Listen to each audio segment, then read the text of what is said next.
नमस्कार दोस्तों, मैं आपके समक्ष एक बहुत ही इम्पोर्टेंट टॉपिक पे बात करने के लिए आया हूँ। एक बहुत ही इंटरेस्टिंग फैक्ट समझ सकते हैं आप इसको, कि मैं देख रहा हूँ कि बहुत सारे ऐसे डायबिटीज़ के मरीज़ हैं जो अपना फास्टिंग ब्लड सैंपल वो जब पैथोलॉजी में कलेक्ट करा के आ रहे हैं और रिपोर्ट्स लेके क्लिनिक में आ रहे हैं, तो वो जो वैल्यूज़ आ रही हैं वो गलत आ रही हैं। एक्चुअल में जो फास्टिंग ब्लड सैंपल जो ग्लूकोज़ का लेवल होना चाहिए, वो ना आके या तो वो नॉर्मल आ रहा है, या तो सामान्य आ रहा है, या तो फिर वो कम आ रहा है। इसके पीछे का रीज़न ये है कि जब भी वो ऐसे मरीज़ जो डायबिटीज़ के मरीज़ हैं, अपना फास्टिंग ब्लड सैंपल कलेक्ट करवाने जा रहे हैं, या तो वो सीधे किसी जिम से निकल के चले जा रहे हैं, अपना सैंपल दे दे रहे हैं, या तो वो 3-4 किलोमीटर की वॉक कर रहे हैं सुबह-सुबह और वहीं से अपना सैंपल देके चले आ रहे हैं पैथोलॉजी में। तो इससे क्या हो रहा है कि रिपोर्ट जो है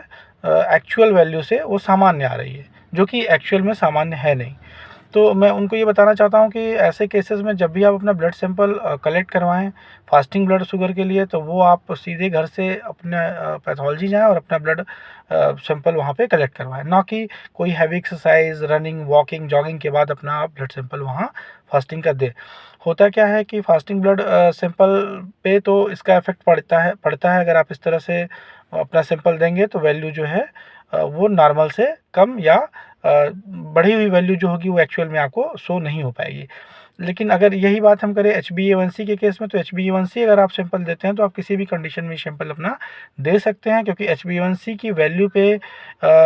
टाइम का या फिर मील का या फिर किसी भी एक्सरसाइज का कोई फ़र्क नहीं पड़ता। आप खाना खा के भी दे सकते हैं, बिना खाना खाए भी दे सकते हैं, आप एक्सरसाइज करने के बाद भी दे सकते हैं। तो HbA1c के वैल्यू पे कोई फ़र्क नहीं पड़ता। तो अगर आपको देना भी है एक्सरसाइज के बाद, रनिंग के बाद, तो आप HbA1c के लिए अपना सैंपल कलेक्ट करवाएँ, ना कि फास्टिंग ब्लड ग्लूकोज़ को चेक करवाने के लिए। तो